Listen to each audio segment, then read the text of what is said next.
Some say the RTS genre is dead. This may have been true some time ago, but it can now be argued that the genre is undergoing a revival, with many new RTS games coming out, like Beyond All Reason, Stormgate, and many others. Take the developer, Cats Who Play. They are known for their game Syrian Warfare, where the player controls small squads of soldiers with limited resources trying to complete difficult missions based on real-life events. Syrian Warfare really puts the player into the shoes of a guerrilla commander, fighting against impossible odds. At least, that is how it made me feel. Now, Cats offers a whole new game called Front Edge.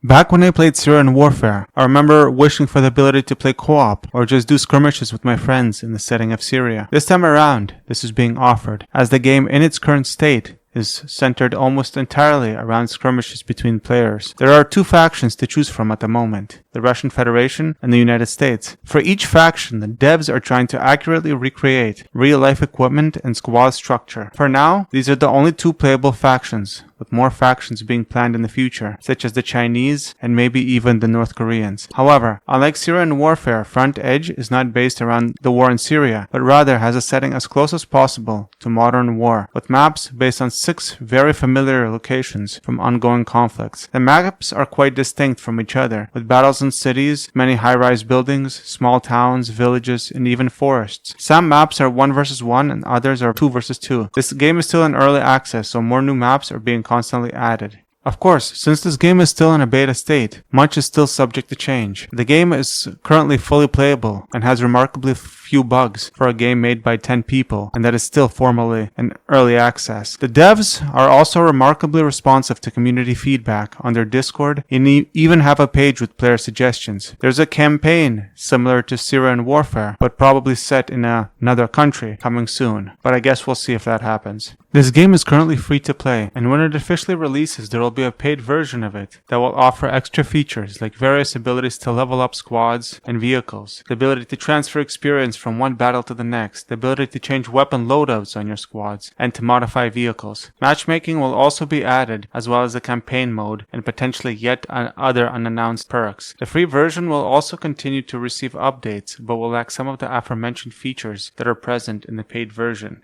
This is an RTS game that lacks base building like traditional RTSs like StarCraft or Warcraft, and instead, just like in Syria, offers reinforcement points with which you can order units. Each unit in the game is separated by categories, and when ordered, appears at the spawn point. Reinforcement points are tied to a timer and are constantly being added, which makes for a very dynamic game, as new units are constantly being spawned in and thrown into the meat grinder. As far as I can tell, a player does not get extra points for killing units. All players are constantly getting the same amount of points. But other than reinforcement points, the only other limitation for ordering units is if the player's squad gets wiped. Then there's a timer of 1 to 2 minutes that starts counting down, preventing units of that category from being ordered. This can severely hinder defensive or offensive operations, so it's always good to make sure you rotate damaged squads with a retreat button. Not only does the retreat button prevent you from getting a squad wipe, it also helps you partially recover the reinforcement points spent on that unit. Each category of unit has their own limit, which can vary by map. However, a player can capture enemy vehicles if the crew is killed. Capturing enemy vehicles is a good way to bypass the limit on ordering new units, and is a good way to neuter the opponent's capabilities, since he cannot order a new unit while you control it. The entire purpose of the game is to capture zones and hold them. The game ends when either side captures all the zones or when the timer ends, and then it's the side that controls more of the zones that wins. Zones can be different things. Some are buildings. Sometimes it's a relatively open area that needs to be held, and this can be difficult. This leads us to the fact that environments are almost fully destructible, and units can hide in buildings since there is no dedicated take cover mechanics like in the Man of War franchise. But buildings aren't bunkers and can be destroyed. If units hide in buildings, the facade of these buildings can be also mostly destroyed, leaving the units exposed to both vehicle and small arms fire. Buildings can also be destroyed by C4 charges, satchel charges, or even tank, artillery, and helicopter fire. Speaking of the Man of War franchise, in many ways this game is similar. It has destructible environments, vehicles that take damage based on where they are hit, meaning that disabling their gun or engine can immobilize them or make them useless. These are all things the player must account for during combat. not. Each unit and vehicle also needs to be frequently resupplied with supply trucks that are also very vulnerable and die very easily, even from small arms fire. As this video was being made, the devs announced that they are working on introducing a mortar team. There were some elements of the mortar altered from real life to make it more usable in-game. Instead of being carried by 2 people, 81mm mortar will be carried by 1 person and have 2 people as backup. And rather than carrying it as 3 separate pieces as happens in real life, the mortar will be carried intact by 1 person, with any member of the team able to pick up and use it should the initial soldier carrying it die. Due to difficulties with balancing the mortar, only 2 modes will be added. Firing of the mortar only at a particular point, and firing of smoke screens. Other functions will be added later. Another feature that has been announced is that killing of an enemy unit in its entirety will give more points to the team that killed that unit. This is to discourage meat wave tactics by enemies with infantry and to promote more tactical and thoughtful gameplay. Each unit killed has its own value assigned to it, so killing different units will give the player different amounts of points. In addition, this is meant to promote the use of the evacuate mechanic of damaged squads, where a squad that is damaged will retreat and partially refund the points spent on it.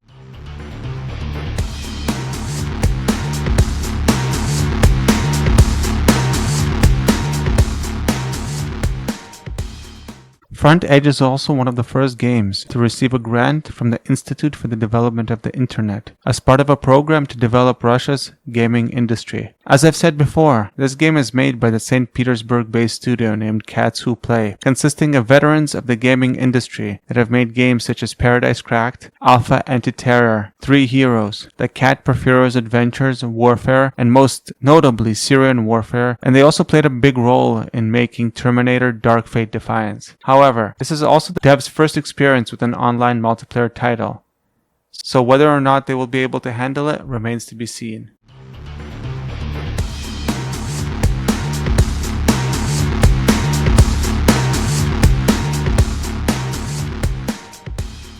Currently, the game can be obtained for free from the developer's site, link included in the description. Just click on the cat's paw and you will download a standalone MSI file that can be used to install the game. The game can also be played for free via the VK Play launcher, but only if you have a Russian VPN. Both versions of the game are identical. There's also the Steam version coming soon, and there's also a Steam store page for the game. The Steam version of the game will also include an English localization and is coming in the next few months.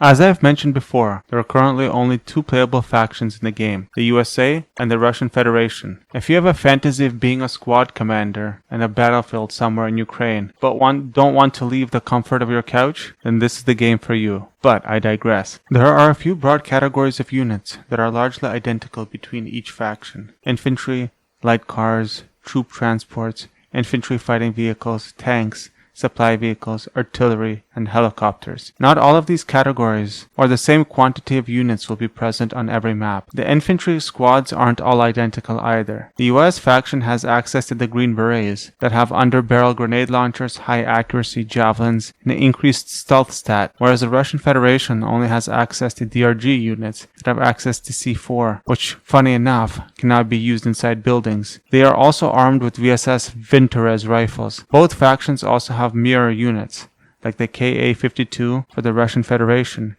and the Apache for the USA, or the T-72 BVM tank and the M1A1 Abrams. But the differences between factions is what makes them interesting and highly tactical, since one of the factions has advantages where the other one does not. And these mutual advantages and disadvantages can be used to exploit one another on the field of battle.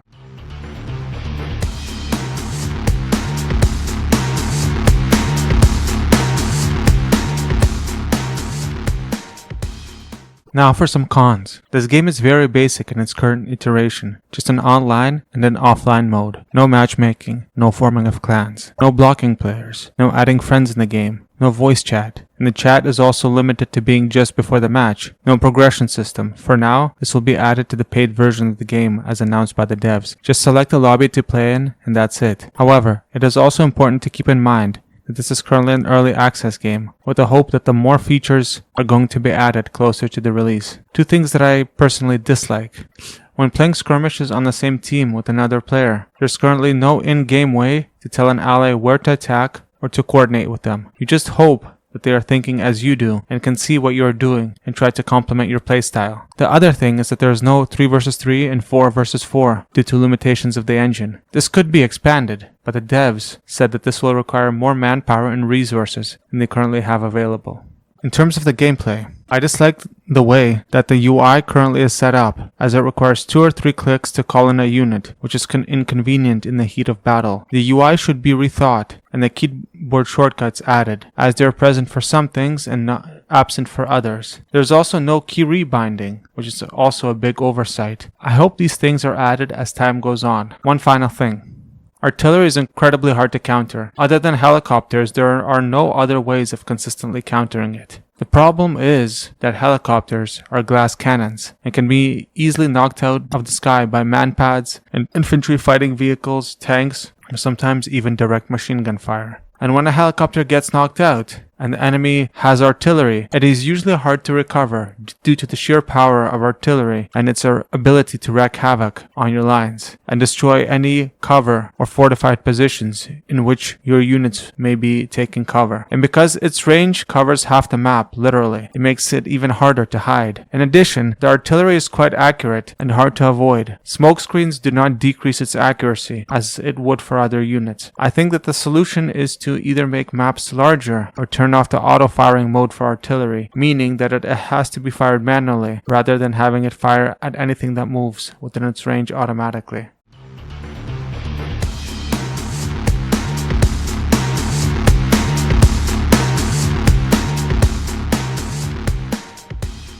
Despite being a relatively new game, early access came out in April. Front Edge already has a dedicated and loyal fan base, with some players taking things way too seriously and have spent absurd amounts of time in-game. There's also a constant influx of new players, so the experience of a new player can vary and depends heavily on the luck of the draw. In some lobbies, you will be absolutely crushed and not know what happened, whereas in others, it will be much more even. This is because there is no dedicated matchmaking system that evens out skill levels between players. Let's hope this changes when the matchmaking mode comes out in the full release of the game. However, the community is very friendly and you aren't likely to experience any toxicity in-game. The Discord community is also very friendly and has a dedicated English language section, the devs being very responsive to player feedback.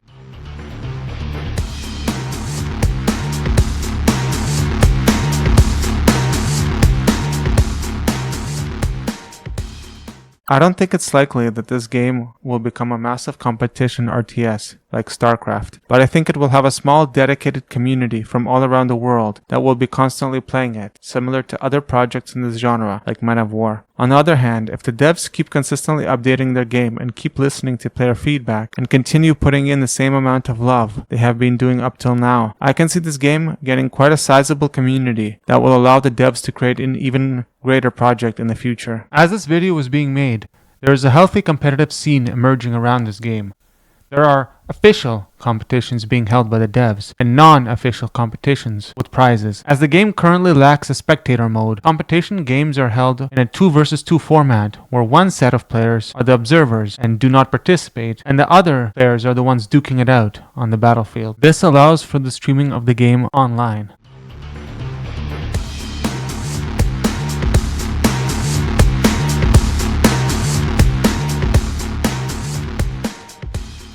As I have briefly mentioned before, the devs have announced a multitude of plans in the final build of the game, including dedicated matchmaking servers, veterancy and experience of units transferable between battles, the ability to name units, adding modifications to vehicles, new units like drones, mortars, and maybe even the newest developments in tank construction, new factions, maps, and game modes. Since they do not have a history of multiplayer titles, it is hard to say if they will be able to follow through on their promises, but I sure hope they do. The developers will also keep the free version of the game updated as well, with basic things like matchmaking, maps, game modes, and patches, so that players do not feel like they're losing out on the experience that the paid players are getting, and they can learn the mechanics of the game without feeling like they're losing a lot of money.